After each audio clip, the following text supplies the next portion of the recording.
I'm Steph. And I'm Jeff. Each week, we review a film that's streaming online. As writers, we'll deep dive into the characters and plot to tell you if it's a good story. Listen at your own risk. This review contains spoilers. Now sit back, Relax, and enjoy Stream On. Today, we'll be reviewing Triangle, streaming on Tubi. Jess is a single mom. She goes on a day sailing trip without her son. A freak storm hits the boat, and soon the survivors have to take refuge on an abandoned ocean liner. And then time starts looping. Or something. Triangle was directed by Christopher Smith and also written by him. It's a psychological thriller with some horror overtones. The film stars Melissa George as Jess, a single mom and waitress who has a special needs son, and she's our primary protagonist. Liam Hemsworth as Victor, a treble guy that Greg, who's the captain of our yacht Triangle, gives room and board to and becomes like the deckhand on Triangle. Michael Dorman as Greg, the captain of Triangle, who's dating Jess. Rachel Carpani as Sally, Greg's friend, who wants him to hook up with one of her friends instead of Jess. Henry Nixon as Downey, Sally's boyfriend. And Emma Lung as Heather, who is Sally's friend, the one that she wants Greg to hook up with, who comes on the sailing trip that day and goes missing. So, Steph, you picked Triangle. Why? So I really liked The Fair, which was a movie we reviewed a while back, lower budget film that dealt with time loops and it had an interesting twist. And this movie came across my radar because you know how sometimes they suggest, well, you watched this and liked it, so check this out. And so it was noted as an underrated film that dealt with time loops, and so I decided to check it out. I also had a friend that was leaving to go sail, and he was going to be sailing through the Bermuda Triangle, so I thought it would be fun to watch it before he departed.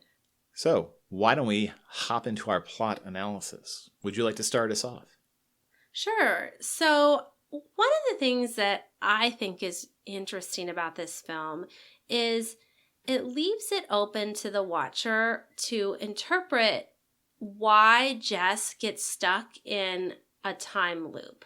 So basically what happens is they're off sailing and then a big storm hits and then Heather goes missing and then the rest of our yacht crew ends up boarding a mysterious ocean liner, the Aeolus. And as they board it and they start examining this ghost ship, multiple time loops start happening to them. And it's fascinating to try to think through all the reasons why. And I thought it was interesting writing and left me thinking about this film after I finished watching it, which to me is a sign of a good film when you're still thinking about it after you conclude watching it. So one interpretation, and this is like a classic, is it's all a dream. So Jess is a stressed out single mom. She's got this autistic child with a lot of behavioral needs. And we see her fall asleep on the Triangle, the yacht, when she has a day off and is sailing. And then basically this dream turns into a nightmare and it's really all internalized guilt over her having a day to herself and leaving her son. And yeah, that's plausible. It's a lazy interpretation, but curious about your thoughts of that interpretation. Definitely not.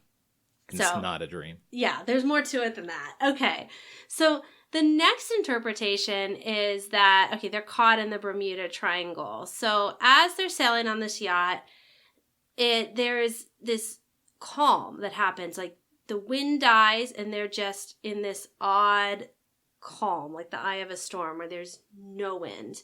And then we see this storm approaching them. And then they're caught up in this really bad storm, high waves, the boat turns over, and then everything starts going wonky from there because they're in the Bermuda Triangle. So the supernatural explanation becomes like, well, Bermuda Triangle is, I guess, more sci-fi than a supernatural explanation. So that's more of a science fiction explanation.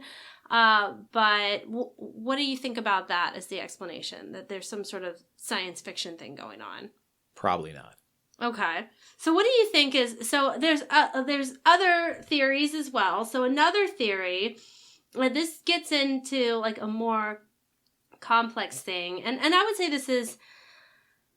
it's probably one of these two versions. So another theory is that this is some kind of punishment loop, that Jess dies in the storm. The yacht is caught up in a storm and she dies. And she is caught. Aeolus represents like her purgatory, where she has to repeat this, the day of her death and the events over and over and over again. And it's punishment because she actually kills her autistic son Tommy in an abusive rage.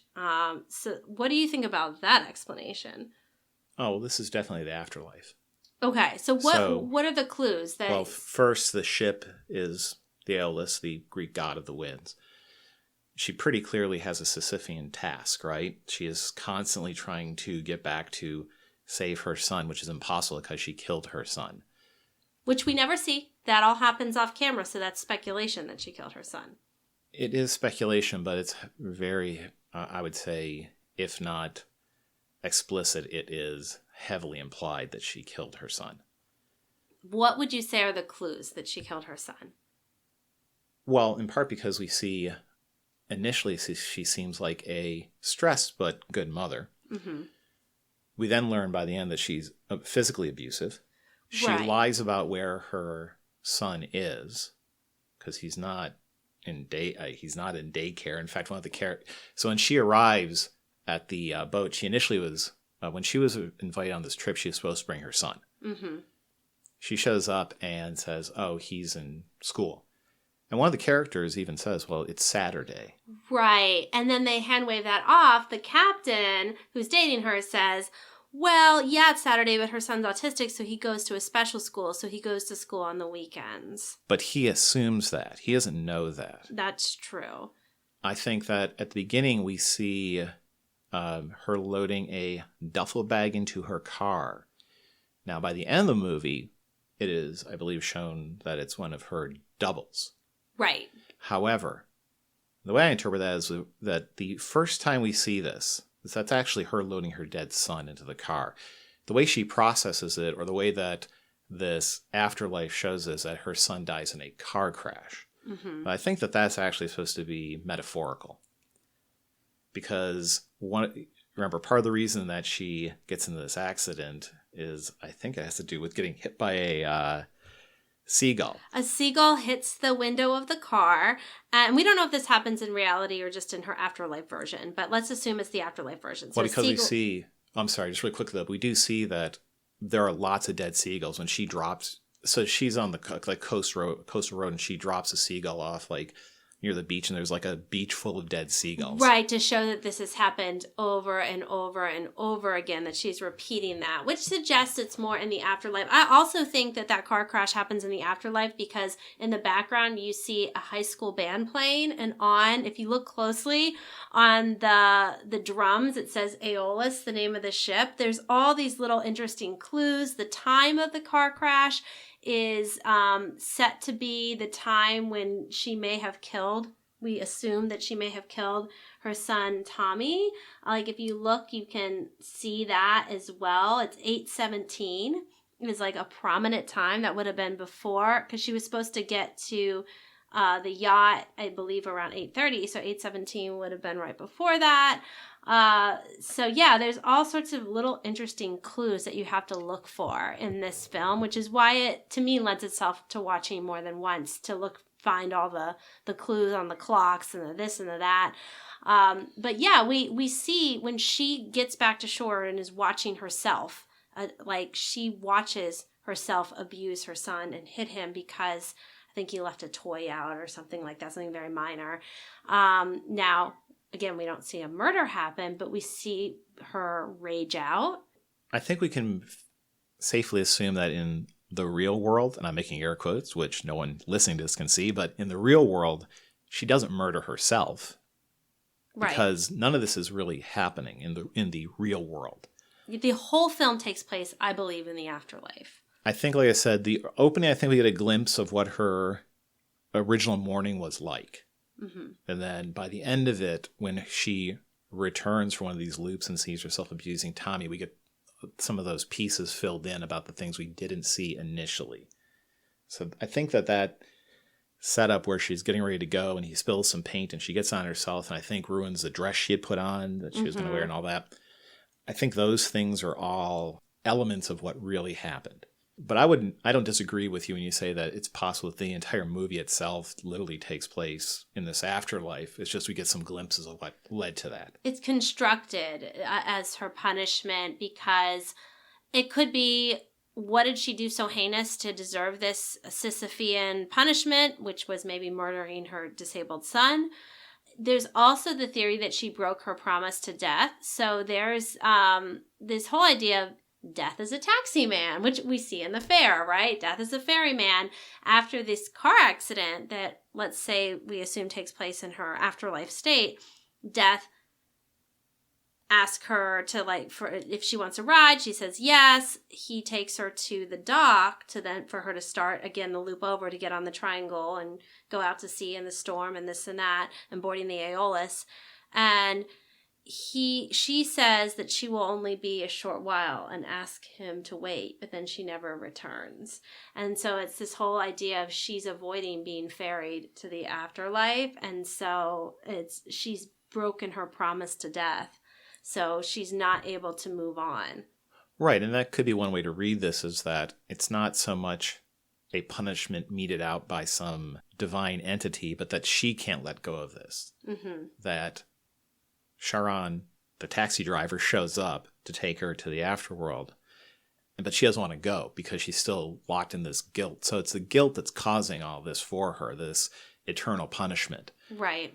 I think that explanation makes the most sense. I think that trying to look at it in any way as happening in reality, to me, does not make any sense, or makes very little sense. And I'm certain that some people watch this and are like, oh, this is really about time loops and things. But even within the context of the story, there are elements that, if you're looking at it as a real-world event, actually don't make much sense. Well, there's the whole thing with the Aeolus having no captain, right? And just drifting at sea that they board. Would be odd. And then there's that whole through the mirror scene, which is a really visually cool scene where she is on the Aeolus looking into a mirror, playing an old record, and then you go, the watcher goes through the mirror, and then you're on the reverse of that. It's almost like a through the looking glass, Alice in Wonderland feel. And then everything's happening on the opposite side. Then she sees the next crew of boarders, herself and the other doubles, boarding from the opposite side where they did the first time. And depending on if it was which side of the boat they boarded on, depended on what types of Jesses you got. There's 3 Jesses operating all at the same time, which was also interesting to try to track the Jesses as they were moving throughout the Aeolus. How much of the puzzle, though, do you think is justified by the story itself? I agree that you can look at this and pull different pieces out and try to figure out which person is which and which iteration is which and what are their actions going to be. But is that really the core of the story, or is that a distraction? The core of the story is this Sisyphean punishment loop and the guilt she has over whatever she did to her son, which let's assume that she murdered her son. So I think some of the window dressing of the story is the fun that the screenwriter or director had with writing out these time loops and, 3 different versions of reality all kind of intersecting together on the ship, and all the components moving and weaving together. To me, that's fun. And I know there have been people that have really geeked out on this film on like subreddits and YouTube and done like their, mathematical analysis to figure out the different iterations of the time loops. Like you can really like spend hours looking at that if you want to. To me, that's all window dressing though, to the core of the story. But it does make it a unique story because the writer took time to plot all that out. Well, I brought that up for a reason. As a writer, when you're constructing your story, you have to, at least, obviously, in my opinion, pare things down to those elements of plot and character that are core to the story. I mean, any writer is familiar with the concept of killing your darlings. That means you go through and you're like, well, I like that line, but it doesn't add anything. Or there's this side character who I think is really cool, but I can handle all this with some primary character taking care of these actions. Or it can be whole scenes or whole plots that get nuked. This strikes me as something where the writer came up with this puzzle and he became so enamored with it that he had to have it in here, even though I don't think it adds anything to the movie. In fact, I think that if you don't solve the puzzle, right, does it detract from the story? And I don't think it does, which I think means that it's pretty much a waste of time. I do think the puzzle helps I mean, that's an interesting thought. I do think the puzzle helps with getting to the plot twist, though, because there is a big plot twist when Jess gets back on land and then goes and sees her abusive version of herself and all that. To be able to have at least two versions of Jess are necessary for the plot twist itself. So you might not need that third version because there are three operating. There's like the naive Jess, the Jess that's more learning about these other versions, and then I'm going to call it mean Jess, the one that's like full out trying to kill the others because she realizes the clock resets and she gets off the boat when she kills her other like friends like Greg, Sally, etc. So yeah, I think you need at least two for this plot twist to work. I would agree with that. I agree you do need two because you do need you need the ruthless Jess and you need the not quite as ruthless Jess.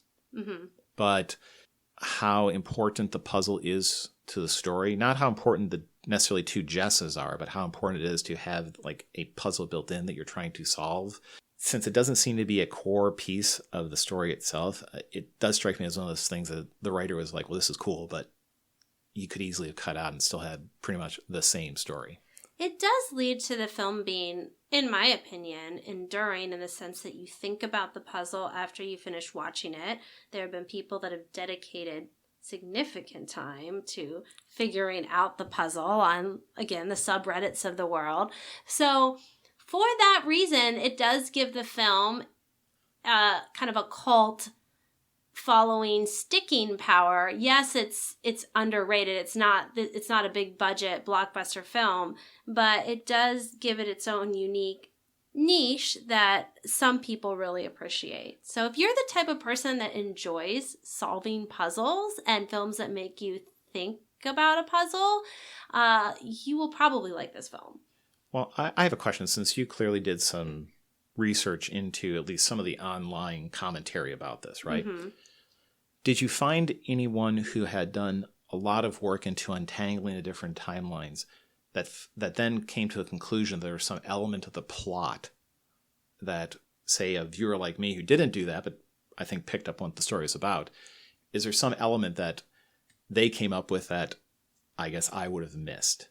So does untangling it lead to some deeper understanding of the story, or is it just untangling it leads you to go, oh, here's a puzzle, and I solved it?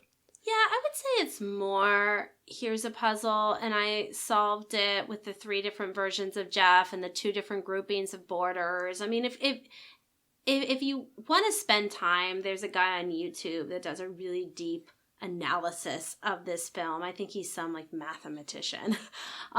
So yeah, I mean, I don't think it takes away the enjoyment of the film if you don't fully figure out the puzzle between the left borders and the right borders and the A and the B and the this and the that and the 3 versions of Jess. It's really more something that geeks would enjoy if they just like to solve puzzles, and it adds a layer to the film, but you don't need it to understand the story arc. Well, then my question to you. Except you do need 2 versions of Jess, at least. Right, and I think so we're third definitely version. agreed on that. Yeah. But my question to you then is, as a writer, would you have left this into your story if you were writing this, or would you have said, well, I don't need all this, so I'm going to take it out?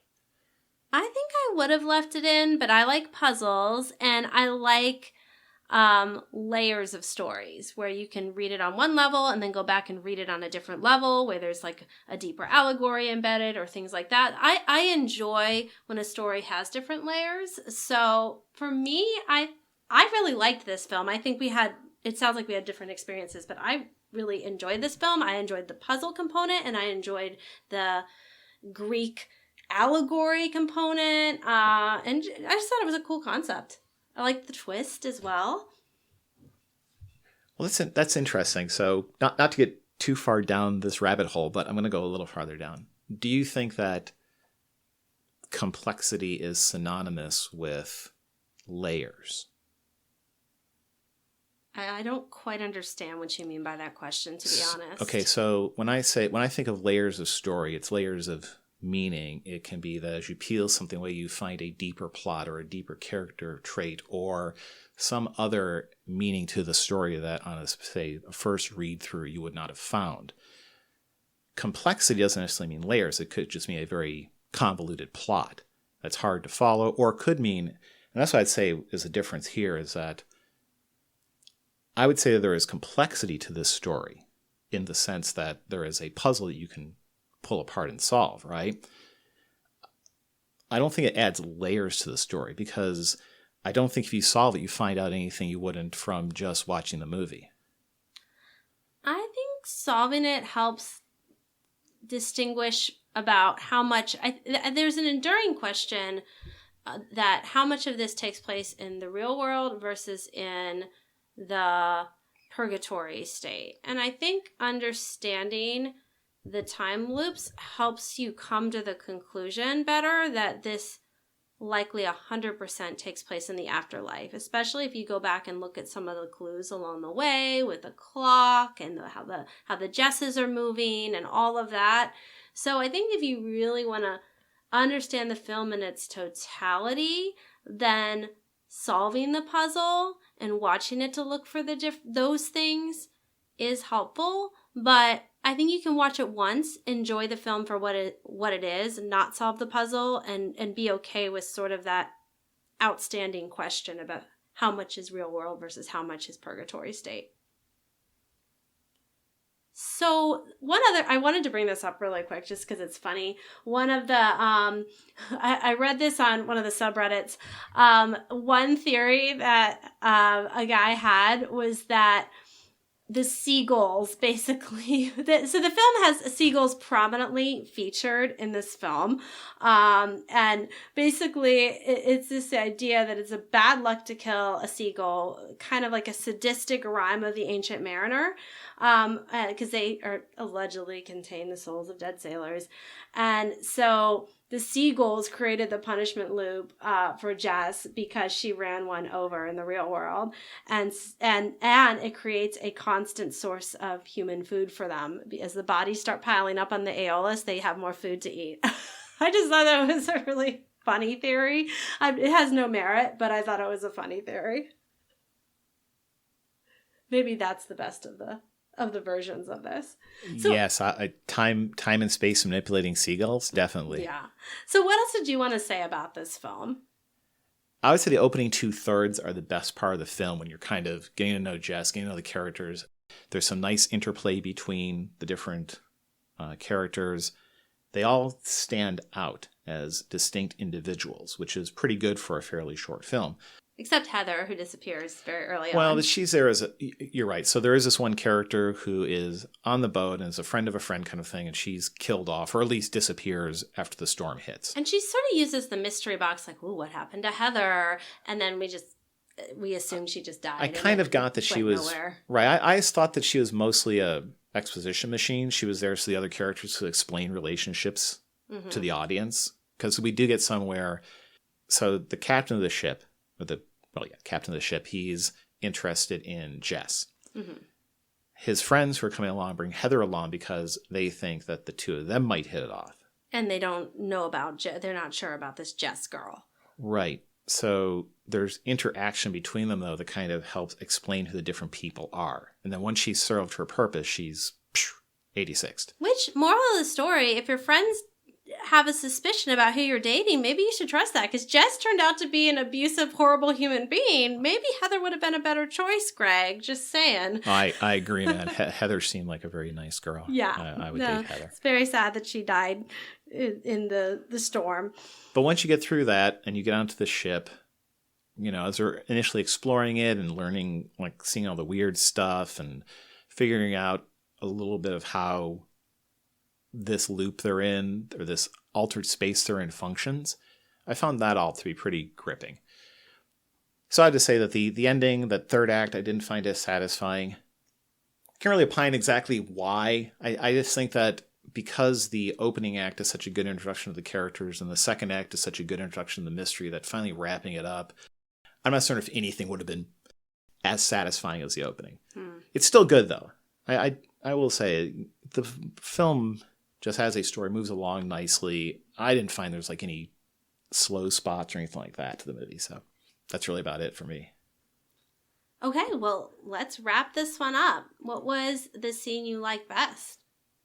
Well, I actually like after just saying the third act didn't satisfy as much, my favorite scene is where we get to see how horrible Jess is. So right at the end, we get to see those pieces that we were missing in the beginning that are hinted at, but we don't specifically see, but just what a monster she is and how she deserves what's happening to her.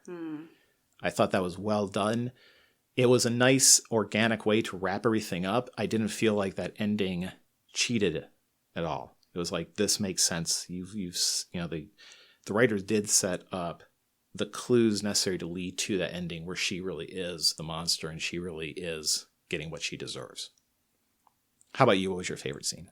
So I liked the dead Sally scene. So Sally was Greg's friend, and so she's on this boat, and there's a scene where, because we have multiple iterations of this loop and multiple dead versions of Jess's crewmates, because everyone's got to die for the clock to reset and for her to get off the boat so she can get back to her son. There's a scene where she's been injured by Jess, and she's crawling up to try to get away from her to safety in the corner of this old cruise liner. And she crawls into a pile of her former dead selves. It's probably about, it's maybe 20 or so bodies piled up. I'm not sure. It's significant. And it's just creepy. The seagulls are eating the corpses, and she's like lying there in the same outfit, looking around, like realizing her fate. And it's just visually a cool, creepy scene. Okay, let's talk about what scene you liked least. Most of this film is from Jess's point of view, which makes sense, right? This is supposed to be her punishment. However, there are some scenes that are not, where we are from a point of view that she could not have. Mm-hmm. Which is the only thing to me that's argues against this being some afterlife, because that would imply some sort of actual real world time loop, because how does she know like what other characters are doing? Right. I found that to be an inconsistency. I still stick with this idea that this is the afterlife.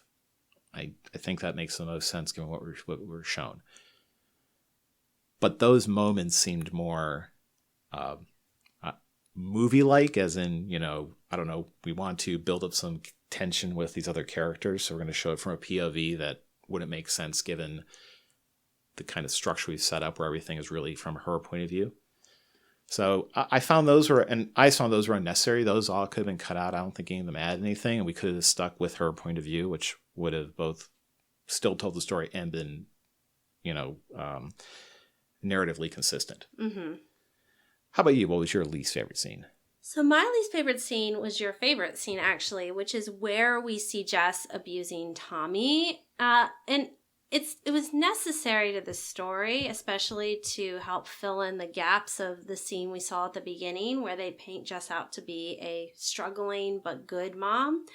But it was as a social worker and a mom myself, it was very hard to watch Jess abusing her autistic son. I know it was necessary, but I just hated to see it. So it was just one of those scenes that emotionally was hard to watch. Well, I will say I didn't sit there like giggling when.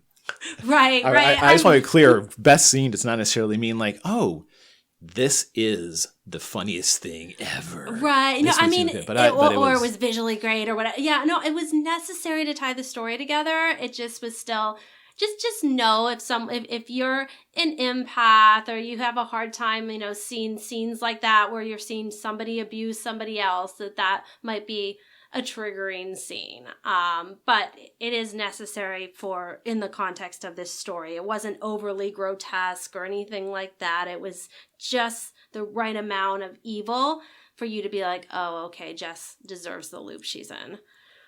Okay, well, final analysis. All right, so from 0 to 5, time-traveling pandas or possibly eternally damned pandas, what would you give Triangle?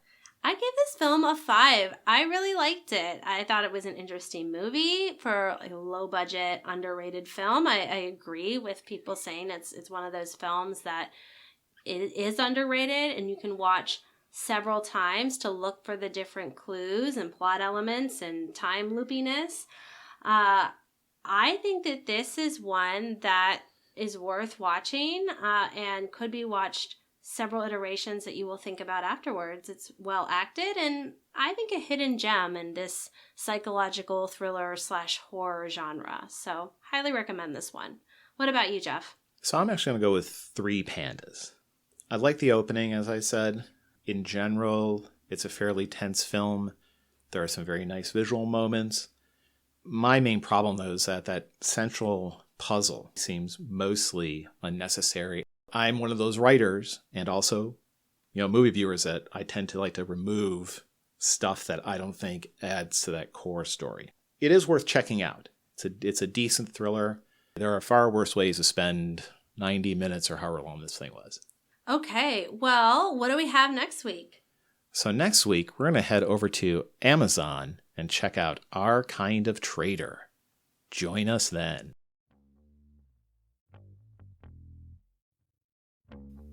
Stream On is a production of Steph and Jeff Wrights Media. Reproduction without written consent is prohibited. All rights reserved. 2021.